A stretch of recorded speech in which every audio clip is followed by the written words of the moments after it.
Is it possible to find a leprechaun's pot of gold? What would happen if I eat frog spawn? Answers to these questions and more on this episode of This Paranormal Life!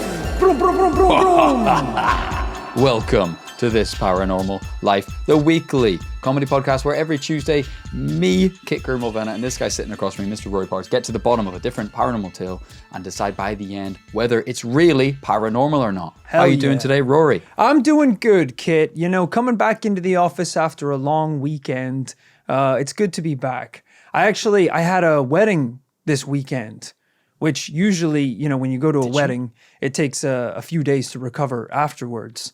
But this was my first wedding where I actually wasn't drinking. What? Yeah. I didn't know this was happening, and it's frankly completely unbelievable.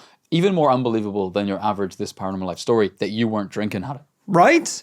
It was my buddy Stephen Reese getting married. My first ever gay wedding as well. Congratulations. Thank you very much. It was an exciting day for me. But that only made it extra funny because I probably ended up looking like a massive homophobe. Because usually when I go to a wedding, you know, I'm turning up. I got the tie loosened around my neck, Christ. You know, by the time it hits 2:30.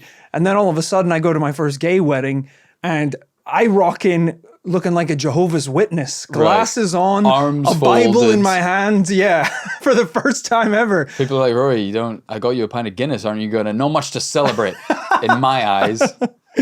But it was because I was running a 10K race the next morning. Right. At like 7 a.m. Has that ever stopped you before? I mean, you've run this 10K a number of times. That stopped me this time. Okay. Because I wanted to go for a PB, a personal best. Okay, not a peanut butter sandwich. No. So I did have, it's quite funny actually. It was my first time ever having Guinness Zero. Okay, yeah. What's the review? Bearing in mind, I want the sponsorship for the podcast. Let me tell you. Yeah, we're not sponsored by Guinness Our Zero. good friends at Diageo, listen up. The Guinness Zero was so bussin' and so goddamn delicious that when I was riding my Lime bike back home from the bar, there was one point where I was like, oh man, I must not have had dinner because those Guinness are hitting. And I was like, wait a minute, there wasn't even alcohol in those Guinness. I literally like tricked my brain into thinking I was tipsy because the Guinness was so good. Is that even a good, like, at that point, alcohol-free beer might have gone too far if you still think you're drunk by the end? So good, I thought I was drunk, yeah.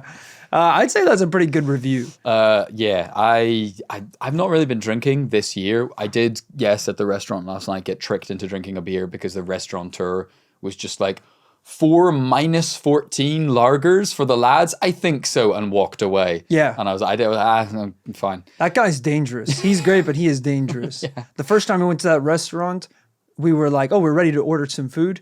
And he was like, tell me what you want and I'll tell you whether you can have it. And it's like, all right, I don't know if this is a good way to run a business. I told him I was vegan. We're the only ones in here, by the way. There's no other customers. I told him I was vegan last night and he put his head in his hands and just went silent for a while. Kids ordered the vegan burger and the manager put Kit in a headlock and called him a nerd. Dragged around in the kitchen and let every chef spank his ass. He was like, for sure, the vegan burger with the brioche bun. And would you like your swirly before the meal or afterwards? You nerd. But it was a good place. Food was delicious. What was the point of this? I'm recovering from a big weekend. Because yes, I had a sober wedding and then a run, and then I did get drunk to celebrate after the run. So Okay. It's a busy weekend, but we're back. We're back, baby. Into the office and diving into new paranormal stories. You know what it's like in a detective's office after the weekend, I assume. I've never been in one. But in a paranormal investigator's office, it is piled high. We should really open weekends because it is piled high with paranormal cases that need solved from our constituents. Yeah, we shut down around 2 p.m. on a Thursday. And then we come back around midday Monday. Yeah.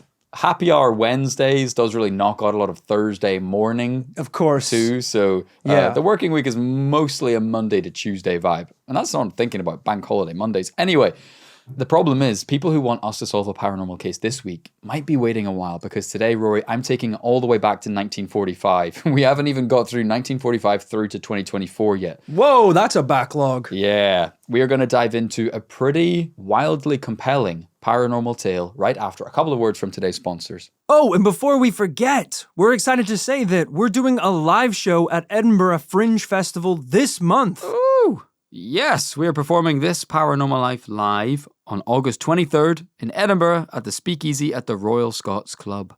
Tickets are available right now through the link in the description of this podcast, or you can head on over to thisparanormallife.com and get your tickets there. It is deeply, deeply exciting. We always knew we wanted to go to Fringe, so then when we got the opportunity to perform at Fringe, we thought, who? Me? We did that thing in the movies where you look behind you and they were like, no, we're talking to you. Yeah. And yes, so it is a one-off. It is strange, but it is exciting. It's going to be really exciting. Just a little chance to perform the podcast live, meet people in the community, meet some fans, hang out, investigate the paranormal live on stage. Hopefully you can check it out. As I said, August 23rd in Edinburgh at the Speakeasy at the Royal Scots Club. If you do not live in Edinburgh, if you do not live anywhere nearby, do not fret. This is not the be-all, end-all. This is a relaxed little show, one-off, bit of fun. It's pretty last minute. And there are going to be other This Paranormal Life live shows in future, so fret not. But until then, tickets are live. While we're recording this, actually, I don't know how many are left. There could be none. Maybe it's actually not worth going. I don't know. Because it's not a big venue. No. It's pretty small. I think there's like but I think 9 we shouldn't take seats or something. There's more than 9. I think we shouldn't take that for granted. Yeah, well, just don't be disappointed if there's nothing left. So go now, right? Hustle. Yeah, it's That's a what we're saying. mixed messaging there, I think. Head on over, check it out, grab some tickets to watch us perform This Paranormal Life live on August 23rd. And a reminder that every single episode of This Paranormal Life is available ad-free over at patreon.com/This Paranormal Life. Rory, are you ready? I am ready to dive in. Today's story begins on August 16th, 1945. We're in Trinity Desert in New Mexico, in a remote region called Jornada de Muerto, Dead Man's Journey, to the Spanish conquistadors. Hell yes. You know we're in a cool place when the locations nearby are called shit like this. Dead Man's Cove, Pirate Rock. Yeah, and there's a Knife City. There's a lot of those. Knife City is a sick chiptune artist, actually. There's a lot of this in America, especially in the West, the Wild West. It's like how there's just a lot of crazy town names in America. Like, isn't there like just a town called Christmas? And that's great as it is. But did you know that within that town, it's like f***ing Rudolph Lane, Blitzer Avenue, what? Chimney Street. I swear to God. All right, I think you fell asleep watching Nightmare Before Christmas again. I'm certain. There's an Easter town, a Halloween town, and a skeleton man with a pumpkin head. Talk to me. But yes, the Wild West is full of places like Death Valley, of course, Furnace Creek. Hell really yeah. cool things like that. That This is cool. No exception. Two best friends trot through this wilderness on horseback. They are the sons of two local ranchers. This is 9-year-old Jose Padilla and 7-year-old Remy Baca. Hell yes. This is great because as two best friends with the brains of both a 9 and a 7-year-old, I'm ready to do some role-playing today. Right. We got some lines to read. I should point out, I mentioned that they were the sons of ranchers. These aren't the fathers. These are the sons. These are the sons. Because I know things were different back then. These are still the sons. Believe it or not, due to the hard times in this hard place, these kids are running the farm as both their fathers are working on the war effort. That's right, we are in the middle of World War II. Damn. So these boys are searching for a pregnant cow that recently escaped from the Padilla ranch. They start chatting while surveying the landscape. Okay, so we got two characters here, Remy and Jose. Kit is reading as Jose, he's decided, which is a really cool name, universally known across the world. And he's given me Remy, the name of a rat who cooks spaghetti under another man's hat. A lot of people are called Remy. So that's not fair. It's a fine name. But you know what? I can make anything sound good. So this is Rory Powers reading for the role of Remy. This isn't like I know there's a camera point today. This isn't like a self-tape. Don't worry, this isn't an audition. You've got the role, actually. Congratulations. How old am I? I'm 9. 7. Jesus. Okay, and I live in a bad place, Knife City. No, just New Mexico. New Mexico. Okay. Just the desert. It's a beautiful place, actually. Did you hear that huge bang the other night? Our entire house shook. Hear it? I saw it. The whole desert lit up for miles. My mom lost sight in one eye. It hasn't come back yet. And the heat.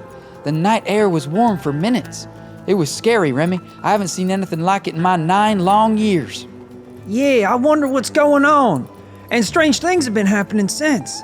I'll bet this cow got spooked and that's why she wandered off. Here, Buttercup. Here, Buttercup. You see, just a few weeks prior, the United States Army had conducted its first nuclear test detonation close by.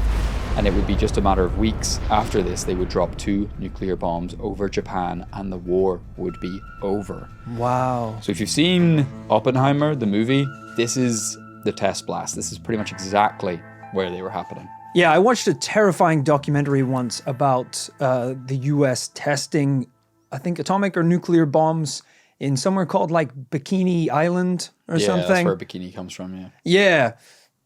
Not a good documentary. No. I think at that point they were blissfully unaware of the ramifications of being that close to nuclear and atomic weapons. Blissfully unaware, or didn't give a shit. They didn't give a shit, I think, and they kind of then used the people who lives were ruined by those blasts and studied them as like what effects happen to people who get hit by bombs. Dark times. Extremely.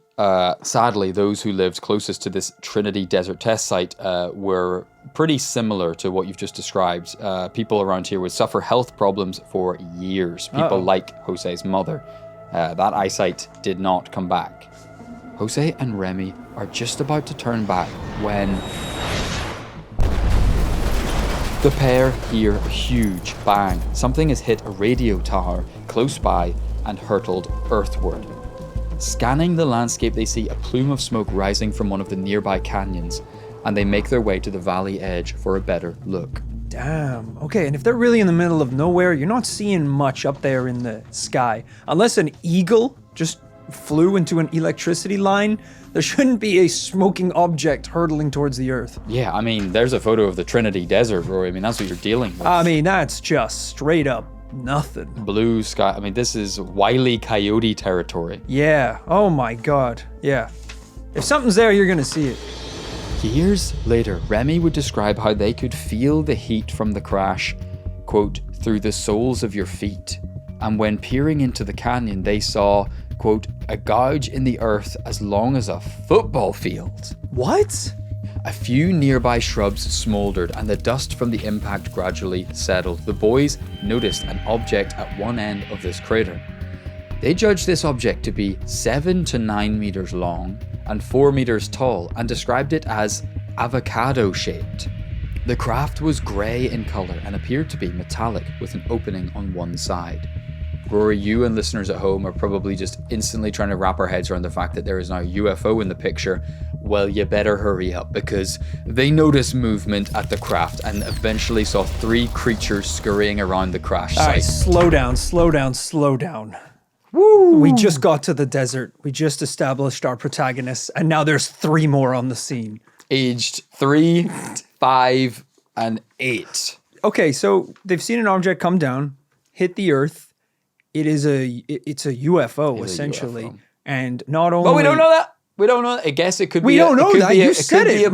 It could be a helicopter. I'm playing with 3 little green pilots? Well, we don't know they're green. We're about to hear what they're like. But they could... Right now, they could be any color. Humans. It could be any color. Gray, green. But yes, I don't know of many avocado-shaped crafts. Yeah, me neither. Especially not, when was this, 1945? Yeah, there weren't a lot of crafts in general. Yeah, I've seen a Spitfire plane. Shit is rudimentary. Mm-hmm. Thankfully, since they had been searching for the pregnant cow, they had binoculars with them. That meant they were able to get a close glimpse of these beings from a safe distance. At 1.5 meters tall, the creatures were very thin, with long arms and an insect-like appearance. All right, okay. And they're green? Are they green? Remy described them as similar to a praying mantis or a cricket. Jesus! They had huge eyes and a pear-shaped head. They were grey. They were clothed in grey. They actually had clothes. They were wearing grey and white coveralls. How does a grasshopper wear clothes? A cockroach in Carhartt. This guy is doing work out in the desert. That is crazy. We don't always see aliens wearing anything, really. No, but usually it's because they're a bit elusive. They're silhouettes, they're shadows. At some points, they are like gas or a mist. Sure, but the times that they are being described as like very detailed, I feel like they're mostly naked. Isn't that weird? Yeah. It is weird. I guess maybe they were like, look, we usually aren't seen by anyone, so we don't really have to put on clothes. Right. It's like the equivalent of like a Zoom meeting, right? When people don't wear trousers underneath their table from the waist down because no one's going to see it on a Zoom call. Yeah. If you board a craft, they're like, oh, don't look. Hey, whoa, hey, bro. Yeah. Oh, shit. Yeah. I wasn't pulling their expecting trousers anyone. back up. Yeah. Oh, damn. The boys could sense panic at the scene. They almost felt sorry for these creatures who seemed to be emitting cries like that of a stricken animal or a newborn baby. Oh, God. But these boys knew not to get close. So after checking out some of the debris nearby them, they headed home to alert their families. That is a picture of Jose. Oh, that is... Well, to be fair, he looked a lot older than I thought. You know, when you said... Because Jose is the 9-year-old, right? Yeah. Yeah. I mean, he looks like he could be 19. Well... He's in a full little cowboy outfit, a little shirt and I belt. think that's a hat. very small horse. I think that's a pony. Yeah, because he's like standing next to what looks like a full-grown horse, but you're right. It could be just a very tiny little pony. I actually don't know what year this was taken, so that's a good point too. But he is a little cowboy, and he looks like he could get the job done. This is only an extra stressful situation, you know, putting myself in the position of these children, because if I saw a regular car broken down on the side of the road, I wouldn't be able to help, let alone a craft from another universe. Yeah. You know, if I'm pulling over to help someone whose car's broken down, I'm like, what do you guys need? I can Uber Eats McDonald's or KFC. I can check if there's any line bikes nearby. I can check on my phone. the weather. What do we need? I've got the app where it looks like you're drinking a pint. You kind of tilt the phone to the side. My phone can do many things. Could do loads of stuff. I cannot do jack shit. Right, yeah. So they're like, oh, you can jack shit? No, I can't do jack shit. Because we need a jack to jack up this car. Yeah. So if it's a UFO, what am I doing? Yeah, I actually was staying at a hotel recently on the big long driveway up to the hotel in Ireland. I passed a guy who just friggin' popped a flat. What is even the terminology? He had got a flat tire. You don't even know how to say flat tire. He popped a flat. He scrumpled his wheels. His rubber bag went boom. How do I describe it? He got a flat tire. The circles, the car cookies. The car cookies got munched. How do I describe a flat tire? And I pull up next to him. I wind the window down slowly, being like, oh no. I'm like, here we go. I'm about to ask the big question. Do you need any help? And in my head, I'm immediately like, please say no, please say no, please say no, please say no, because I can't do anything. And he's like, no. I'm like, thank God. See you later. Right. He was like, no, it's all good. I'm sorted. And I'm like, yeah, bro, that's crazy. Because, bro, it's a good thing. It's a good thing I turned up too. And it's great that you know what you're doing, because if you didn't know what you were doing, I'd be all over it. I got every tool. I've got the crumple snatcher. I've got the long stick. And a short stick. I got the Rumpelstiltskin. If you need that, you got that in the bag. I got a spare big wheel, spare small wheel. I could do whatever you want. He's like, oh, you got a rumple snatcher? I'll take one of those. I don't have that. Fresh out of the rumple snatcher. It's true. It doesn't take much these days to make me feel like a big man, a big important man. I recently had to hook my motorbike battery up to like a charge dripper. You know, so you have to get the battery, open up the top, connect the little things. I felt like I was fucking James Bond cutting the wire on a bomb about to detonate in 3 seconds. Simply attaching jump cables to a battery. My heart was going 1,000 miles a minute. I was so nervous. I thought this thing was going to detonate. But I pulled it off, and I'm like, the rest of the day, I'm like in my mom's kitchen with a greasy rag over one shoulder and a toothpick being with a partner respecter vest on. Yeah, just being like, hey, let me know if you need anything else done, Ma. I hooked the battery up to the dripper in the garage. We got any cold cuts? I want a sandwich real quick. I felt like a big man. Yeah, I've owned enough heaps of shit that I've had to jumpstart a lot of batteries. So I'm used to that action. But I will say every time I do it, I feel whenever you connect one of those, you do feel like you are going to Jurassic Park style, like the little boy, like be blown backwards in cartoonish style. Or just kind of, your skeleton will flash kind of in and out of your own body.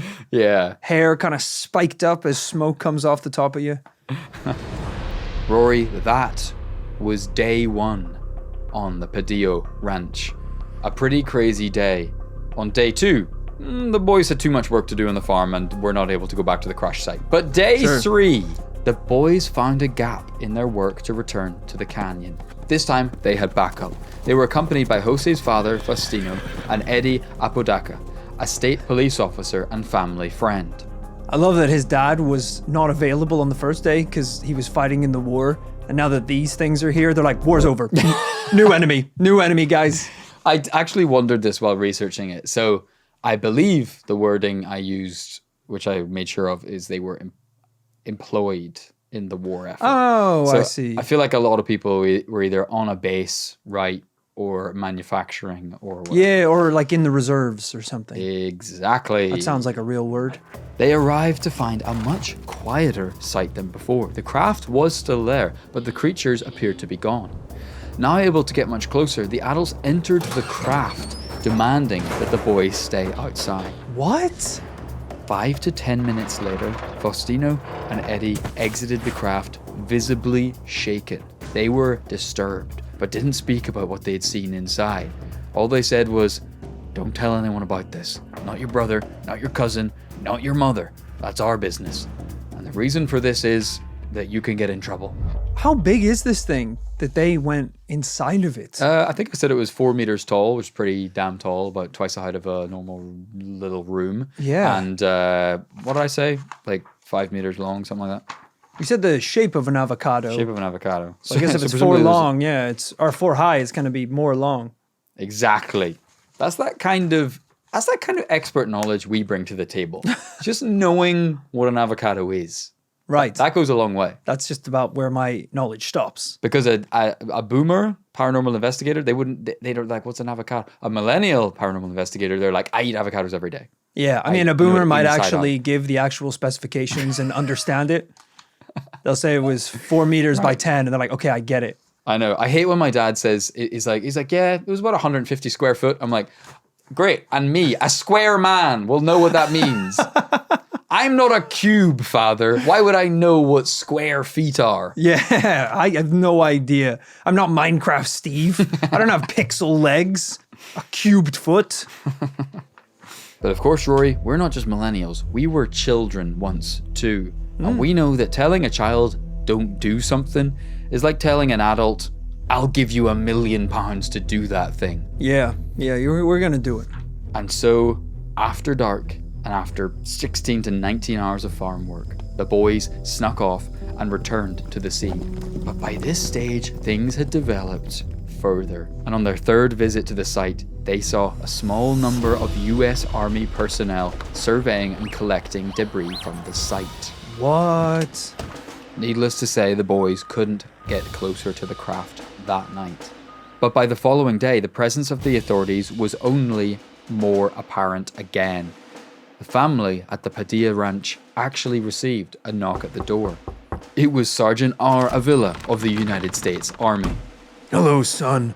My name is Sergeant R. Avila of the United States Army. The listeners knew that already, but you didn't. Okay. Listen, unfortunately, an experimental weather balloon has crashed nearby. You probably didn't know that. We did, actually. There was a loud crash and the ground... Yep, that's a weather balloon, all right. They work in mysterious ways. I saw little men. No, you didn't. No, you didn't. So we're gonna need to access the ranch here real quick. Removing boundary fences, building a temporary road for army vehicles. I know it's an inconvenience, but we'll pay for the reconstruction. You understand, right, son?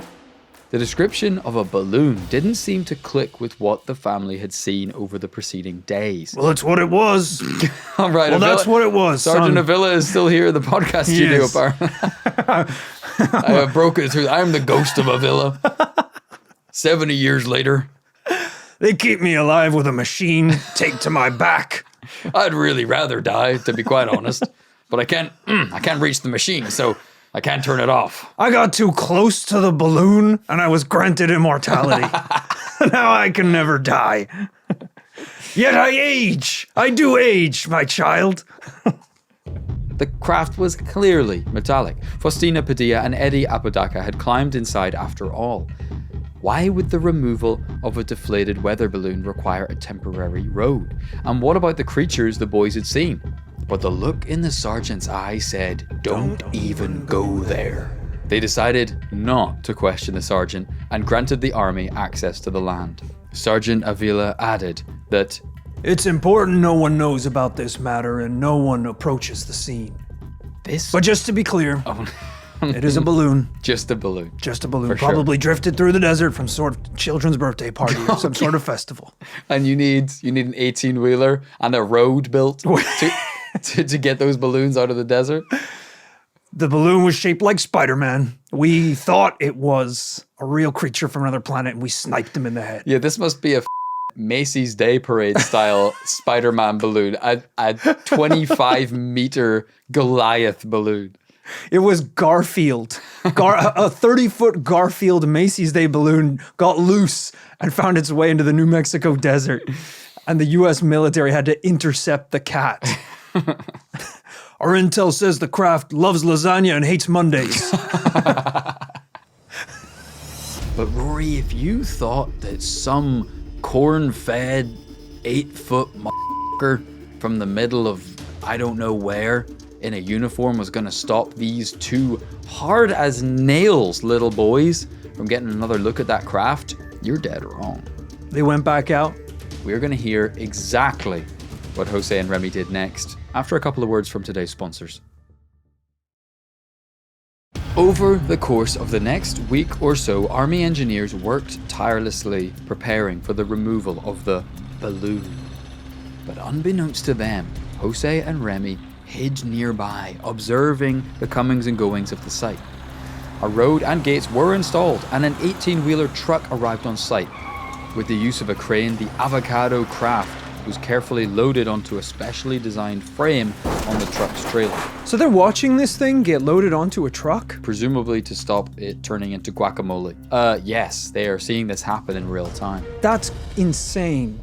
Let me tell you, you can get away with a lot as a kid. I remember that. You know, because if you were an adult hiding by the sand dunes watching the military do this, if you get caught, they are shooting you in the back of the head out in the desert and burying you in the sand. But as a kid, you could probably just be like, oh, we don't know what's going on. We stumbled here. We're just walking around looking for our cow. Yeah. Goo goo gaga, where'd my Beyblades go? Yeah. I don't know anything. So, you know, maybe we need to start sending children to the front line a little more often. I think what you're describing is child soldiers, which is a kind of, I think, against every UN Convention on Human Rights. Ah, people have tried this before? Yeah, in kind of a lot of democratically unstable countries, I think it's a common tactic to give children AK-47s. Right, okay. All right. It's quite evil. So bad idea. Yes. Is what we're saying. I think we're just, I like your renegade train of thought, but that one is against human rights, yeah. Okay, just throwing it out there. How about we flip the script and we send old people? Because they're going to die soon anyway. Now I'm in. I am actually back in. I don't think that's against any human rights. But the boys couldn't stop thinking about this craft, so Jose and Remy took their opportunity before the craft was taken away to try and get into it under cover of darkness. So picking a moment when no one was standing by the truck, they peeled back the coverings and climbed inside. Years later, Remy would describe this Indiana Jones style stunt saying, Jose pulled part of the tarp off, exposing the gash on the side of the craft. And while I hold the tarp open, Jose climbs into the gash. He described how the inside was a metallic, brassy yellow color, with ridged panels covered in silvery colored strands like angel hair decorations. He also mentioned there were no seats or anything. It must have been cleaned out, or maybe there weren't any. We couldn't see any instruments like gauges, clocks, steering wheels, brake pedals, nothing like that. But keen to leave with what they called a souvenir, the boys ripped off a metallic panel from the wall with a crowbar. Along with this and some of the silvery fibrous material, they left the crash site for the last time. I'm not saying I'm skeptical at this point in the story, but I'm finding it a little hard to believe that a craft crashed on Earth, an alien craft being driven by crickets, hit the Earth, the military found out about it, built all the roads, set up the cordons, locked off the area, but for some reason every day at 5:30 they go, all right, we're done, and they all leave the site and leave this thing abandoned in the desert for the kids to come in and just walk in. Or you know what unions are like in America, these guys are, it comes to their lunch break, they get a 4-hour lunch break, with lazy boys to recline on. You said they loaded it onto a truck. You said the craft was loaded onto a truck, pulled up the tarp, jumped in. But you're implying that the military showed up, loaded this thing on a truck, everyone was there, and they went, 5:30. Should we drive the truck away with the alien craft on it? No. I'm clocking off. Let's leave it here in the desert, completely unattended. Maybe it was the Super Bowl. Maybe it was Super Bowl weekend. It wasn't. The guys had to go back to the base and watch some games. Oh, I don't even know if they had. Did they have a Super Bowl in 1945? Maybe they. I don't think they remind you, popped a flat.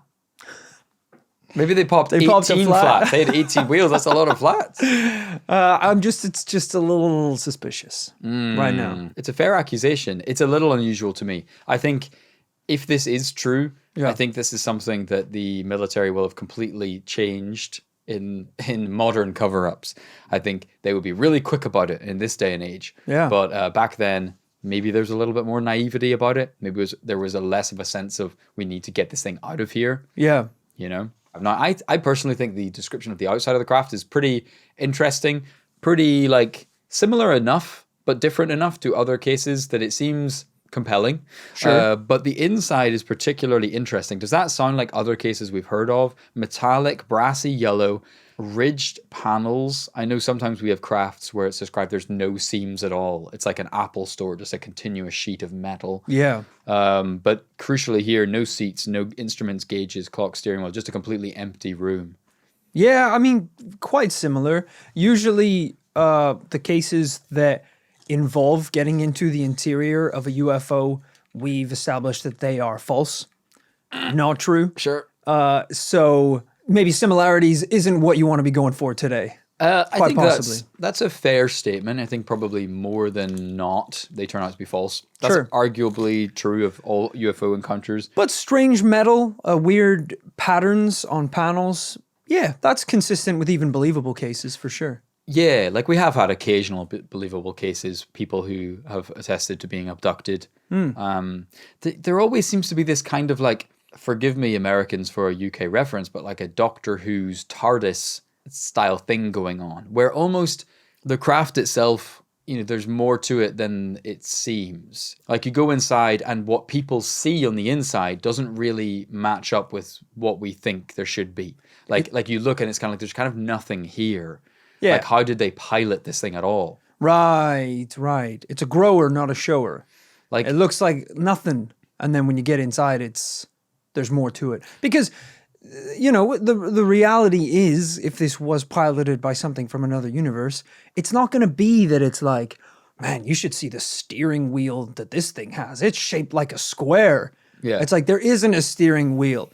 They put their heads in goo and it controls the ship telepathically. It'd be something so foreign that it would look nothing like the inside of our crafts. Yeah, and I think that's why I bring it up. I think I like that.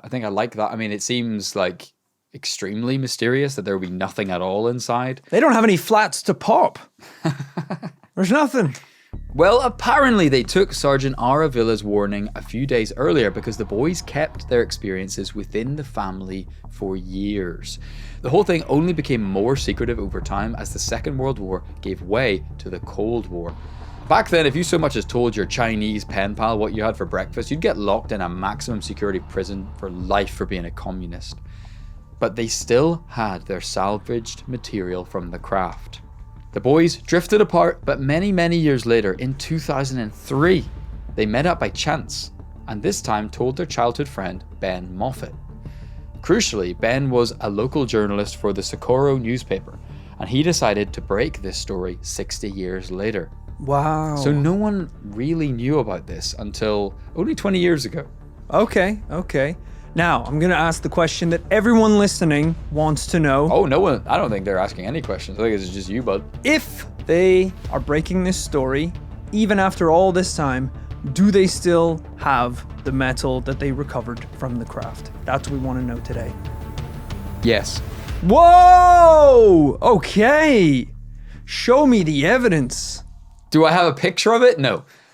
But they do have it. You're kidding. They Are do you kidding? have it. They do. Are you actually kidding? You don't have a picture? There are no pictures to my mind. But this is so they don't have it. So they essentially don't have it. They do have it. No, because all you have is the words. Insane. They do. I mean, if you would let me get to it. Do they still have it? Yes. Do you? No. Does anyone? No. They do have it. They do have it. They do have it. Where is it? People have seen it. All right. People have seen it. Cool. Have you? My friend who goes to another school, he saw it. My Chinese pen pal has seen it. It will come up. It's going to come up. As this in this episode or in the next 100 years? Because, Rory, need I remind you, everyone in the world is only finding out about it at this point in our story. Sure. So, yes, other people are asking the same as you. At this point, 2003, people are asking to see the metal. Cool. Just to be clear, 20 years ago. Yeah. It's not like it was Tuesday this just came out. Yeah. Okay. This story drew a flurry of media attention because it was a wild tale of a UFO encounter, but crucially predated Roswell, also in New Mexico, by 2 years. Yeah. So paranormal investigators and ufologists theorized that the nuclear tests close to the time had attracted UFOs to the area, and authorities were involved in a cover-up. It's a popular theory, a very popular theory. Yes, one we will, let's put a mental note to come back to this in a minute and talk about Malmstrom. Of course, neither the military nor any government departments ever released any official report about an avocado-shaped UFO in the Trinity Desert. Even in our recent investigation to that AARO report summarizing UFO sightings in America, it does mention 1945. It does mention Project Saucer, which I believe was 1947. It doesn't mention by name this investigation. Yeah, this would be the first event. If it's real, this would be the first event taking place in that kind of cluster of UFO sightings and paranormal activity. It's a strange one. They didn't mention it, but they start their clock at 1945. So it kind of seems like this was when they started paying attention. Yeah. So officially, the military didn't admit any of this, but one Lieutenant Colonel William Brothy did come forward with a story that corroborates the boys' story. Brothy was a B-52 bomber pilot at the time of the incident. He happened to be in the air that day, coming in to land at a nearby Air Force base in Alamogordo. As he approached, he was asked by ground control to divert and conduct a low observational fly past a radio communication tower that had lost signal. This was the same radio tower the boys had heard the UFO crash into at the beginning of the story. As Brothy's son recalled years later, his father always maintained, quote, flying over, he saw the tower was bent like it had been hit by something hard. Then he saw in the vegetation some distance away a large egg-shaped object, and there were two little kids on their horses next to the object. Damn, wow, an independent witness. That's cool. Now both that story and the boys' stories were examined in a book about this case, Trinity, the Best Kept Secret, by Jacques Vallée, a former contractor for the government, and an Italian ufologist, Paola Harris. Now, whilst the strands of silvery material have been lost, They've been lost? Jack Valet did manage to get the panel off the boys. Now quite elderly men. Sure. Now, when it was sent to a lab for spectroscopy analysis, it was revealed that the material was silicon. I don't know what that is. It is a material that is present on Earth. I believe it's an alloy. I believe it's an alloy comprised of things like aluminium and other metallic compounds. It does exist on Earth. Sure. But things that exist on Earth might exist on other planets too, right? Well, they do. That's, we just know that. The elements, that make up the matter of the universe do exist on other planets. Exactly. What was the lab? Can you just, because you said they sent it to a lab. Can anyone just do that? Send something to a lab? Yeah. I didn't know that. It just depends what you want to get done, I suppose. Yeah. This is probably some kind of private lab that will do a kind of spectroscopic analysis for a fee. Pretty cool. Yeah, we should send off my DNA and figure out why I'm built different. Oh, I'm just checking the results here. Turns out I got that dog in me. I'm mostly comprised of that dog. Yeah, Ancestry.com was crazy. It said I was 100% that bitch, which is interesting. I thought I was Irish, but... Oh, just checking my genetic makeup here. The test results say that I'm 100% boyfriend material. That's crazy. But it does spark a debate, one which I'm very open to, that people who like this case and who think it's real and believe the people involved will say this is a panel of a UFO. This is a crucial piece of evidence in the world of UFO study. Others think this is a panel of just like a military right, which vehicle. is an option, which is a possibility. That we live in a world where this could have been a military craft that still hit a radio tower, still crashed, and that's why the military came to pick it up. Yeah. To retrieve and reclassify their crashed aircraft. And, is it part of a weather balloon? We always get annoyed at weather balloon explanations. Sure. Of course, it's possible to have a piece of a weather balloon. The government do use weather balloons. The army do use weather balloons. Things like that. Spy balloons.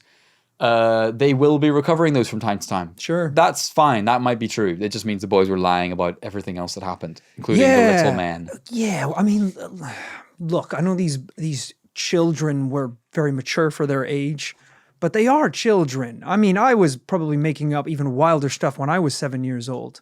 So if you're going to come at me with a claim that these witnesses saw crickets piloting this craft, the witnesses better at least be of the legal age to drive a car.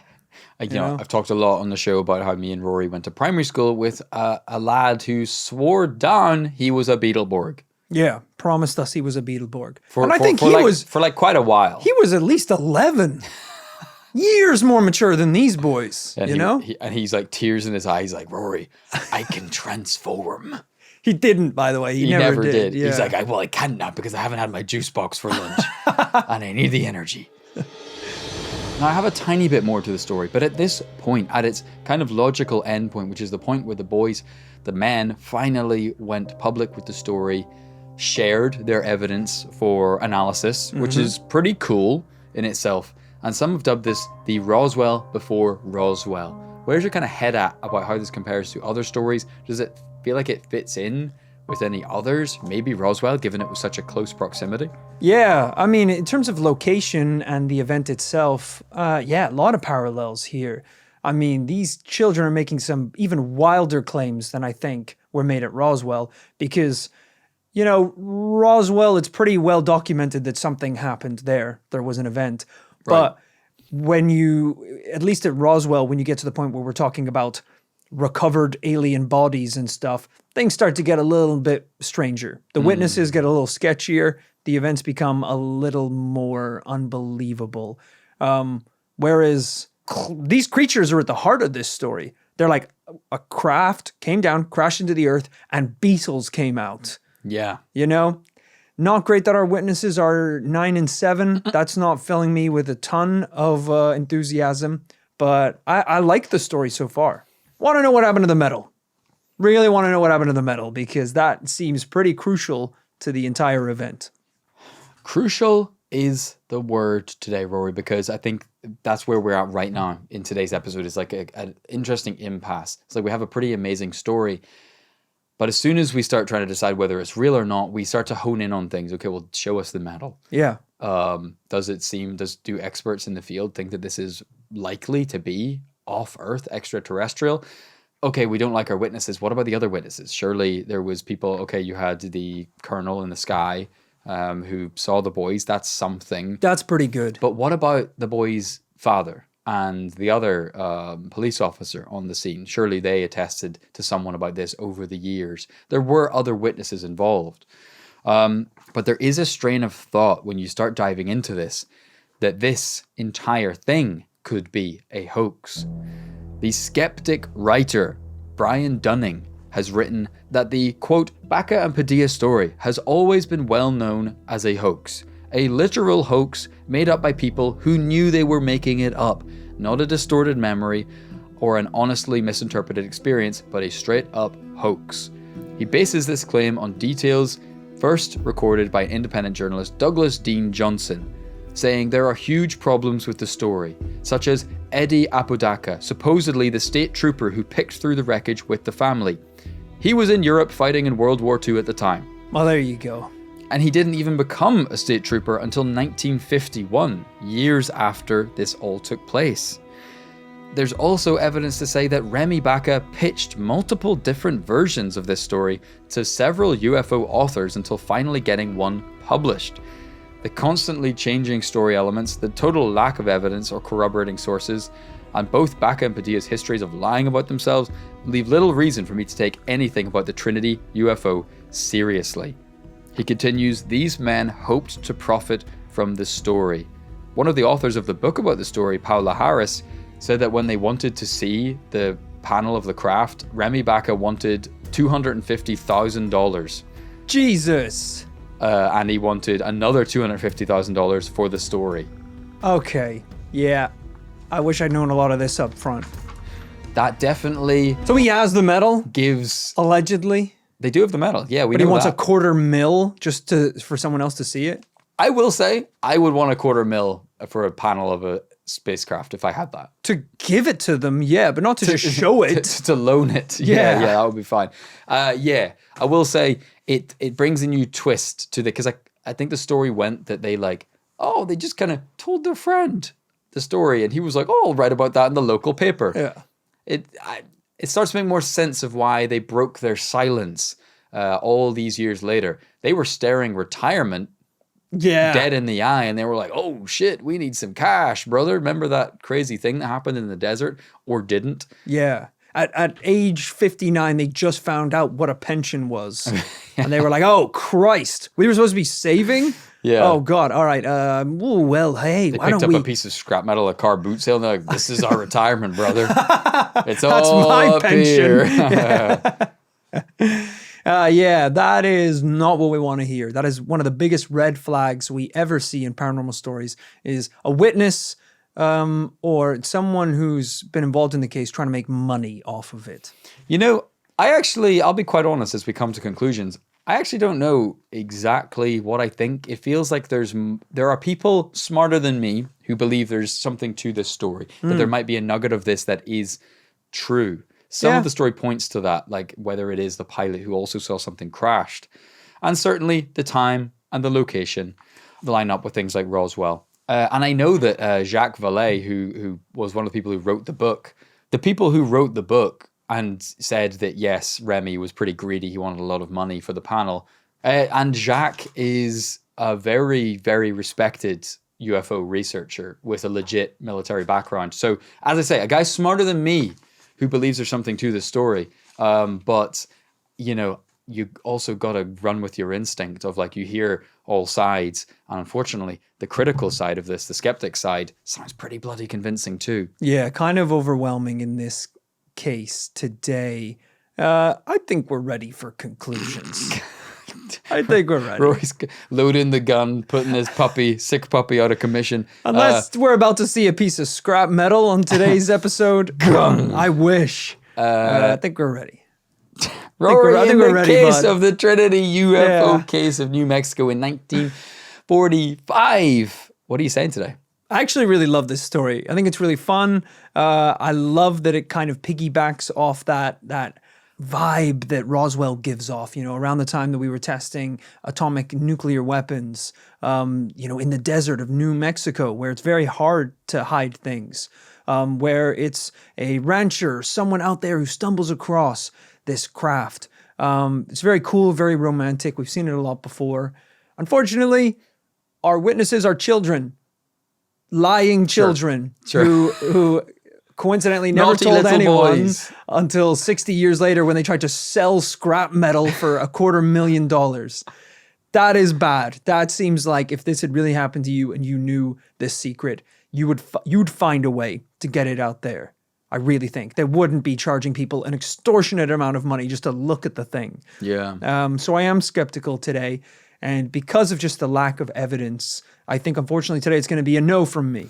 Oof. Yeah, I would agree. The inconsistencies with the witnesses involved, the stories being a bit muddy makes it too hard to give this a yes. So it's a no. It's a double no. Ooh, great story though. Can we get a clap out for Kit here? Really enjoyed that one. Thank you. Let's Really clap it enjoyed out. And if you, I'm genuinely curious about this, and I've been doing a lot of UFO research again recently. I know we lost Kit again, everyone, by the way. We lost him. I came to the studio yesterday, and even just off mic, just chatting about life, I pulled out my phone and showed Rory a schematics blueprint for a flying saucer. He's like, "What is this?" Yeah. I'm like, "It's a real saucer, brother." I was telling him I'm having a really difficult time at home recently because there's some complications with my certain family members, and it's really taking a toll on my relationship with my close family. And Kit was just going, and then held out his phone, and it was just the schematics for an experimental alien craft. Come on, didn't that cheer you up? That cheers me up. I was like right in the middle of some dark stuff. So I was like, yeah, that's cool, man. But I don't see that necessarily helps my thing.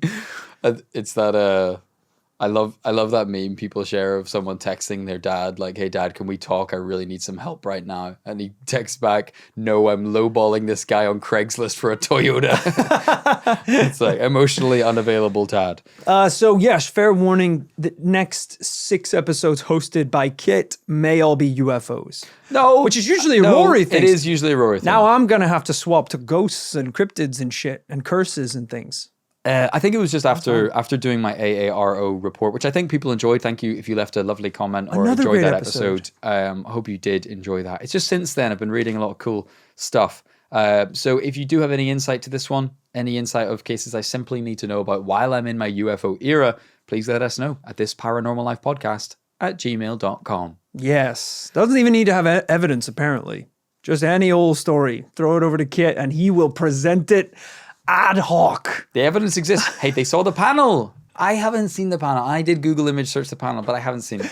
Okay. Until we see the panel, it will remain a double no. Oh my God. Unfortunately. Okay. Well, if you are listening to this Paranormal Life and enjoying yourself, maybe you're an old school listener, maybe you're a new school listener, all are welcome. Remember that the fun does not end here when you hit stop on this and life fades to gray. Like some kind of depressing music video. You just can't believe your life is so empty without this Paranormal Life. It doesn't have to be. Yeah. Just open up the Patreon app or navigate to patreon.com in your browser of choice and go to /this Paranormal Life, of which the link is in this description. You can get a whole treasure trove of this Paranormal Life episodes, years and years and years of bonus episodes, exclusive content, photo dumps, giveaways, live streams, anything you can imagine is over there. You don't have to wait for Tuesday and Tuesday and Tuesday to hear the next of 6 of Kit's UFO stories. If you go on Patreon right now, we do a bonus episode every month exclusive to the supporters on Patreon. And our last one actually was on the phenomenon of missing time. That's right. Which was an awesome episode. We went through a bunch of people who claim to have just been driving down a road, blinked, and 4 hours are missing from their life and they're in the middle of nowhere, or they got burns on their hands. It was a really cool episode and just a great example of some of the fun stuff that we do over on Patreon. Should we do a clip? How about a little clip? Why not? We'll play it right now. You can see if you like it, have a little sample of the cookie, so check it out. She opened the door turned to see what all the commotion was about, and then... The next thing she remembers, she was lying down on a blanket in the middle of a park nearby, as if waking up from a nap. She blinked, and the next thing she knows, she's back in the car. This time her mom driving like crazy, blasting down the highway. Jesus.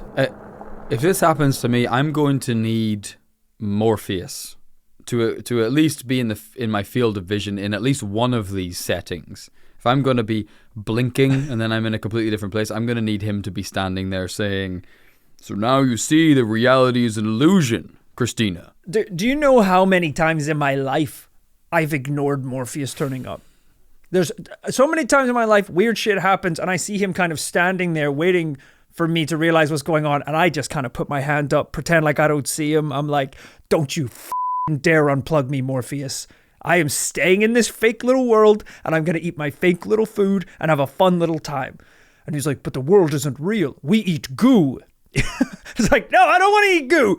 I like it here. I don't want to learn karate. I don't want to use guns. I'm having a fine time here." In the fake world? Yes, the fake world, Morpheus. The goo is pretty good, you know.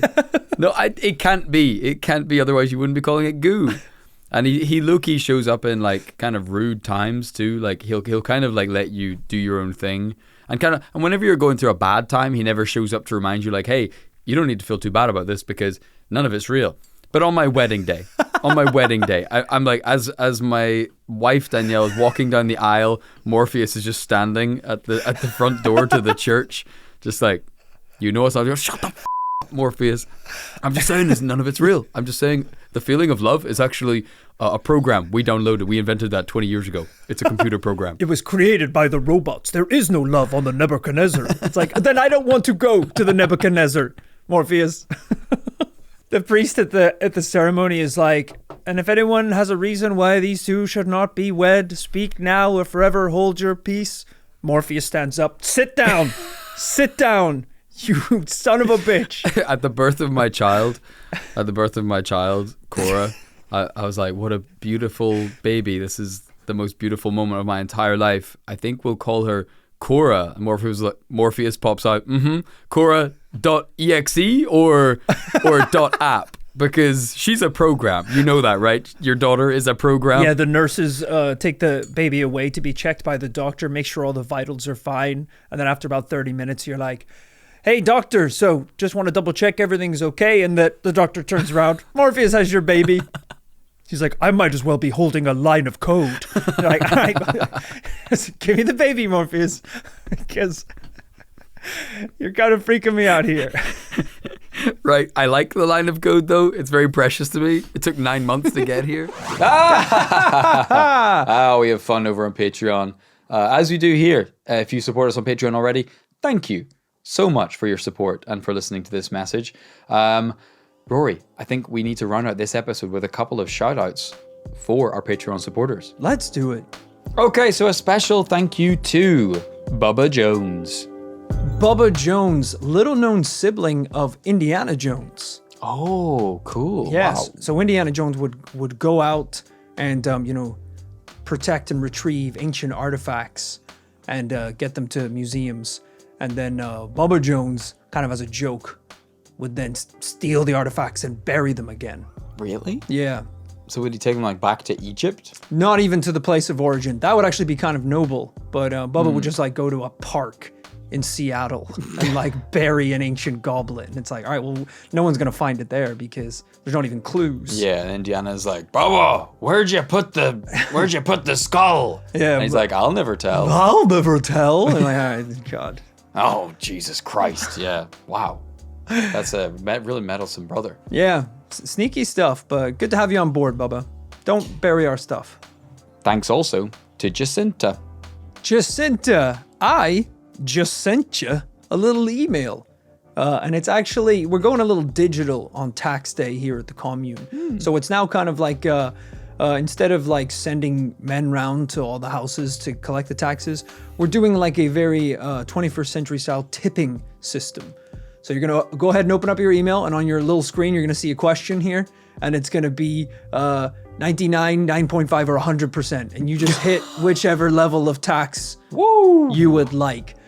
And let me let you in on a little clue. 2 of those buttons don't work. 2 of those buttons don't work. Just I feel like, I know, just a little sidebar. I feel like tax day has always been like, it's always been a lot. It's important. But like, that is an increase, isn't it, on last time? 100%. Yeah. Well, sure, yeah, because anything. I could have sworn it was like 90. It was high, sure, but there's nothing more rewarding than knowing that you're helping the community. Right. Okay. So there you go. All right, well, I'm in. Yeah, that's fine. My reward's money.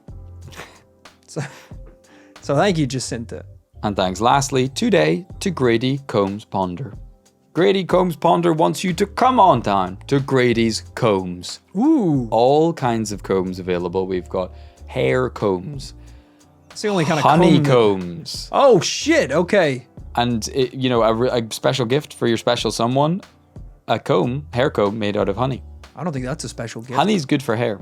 Is it really? I think they put honey in shampoo. Just buy it. just buy the comb. It could be ornamental. Yeah, I like that as a novelty item. That is diversification in the 21st century. Businesses are getting hit. It's never been harder to have a small business. If you just sell hair combs, oh man, that's going to be a tough business. Dead in the water. Just sell honeycombs. The bees are dying. I don't know if you've read that. Oh, they're but going. They are yeah. gone. So Yeah. that's not. There's not a long tail on that business. But if you do both, Yeah. I like that. A business called business called not for long. Honeycombs, and it's combs that you give your sweetheart. Now that I like. You give your loved ones. But Here's a comb, watch out honey. though for the banshee combs. Remember that. Don't buy those. Yeah. Don't pick them up. Don't look at them. Walk right past. If you see it on the ground, walk past it. I think I'll be investing in a little comb going forward. God knows don't comment on this video saying I need a comb. All right, we all know that. All right. Thank you so much, everyone who supported us on this week's episode, and we shouted out. We'll be back with more shout-outs next week. Thank you so much for listening to this episode, even though it was a double no. We're hopefully going to be back with a brand new yes next week. Love ya. See ya.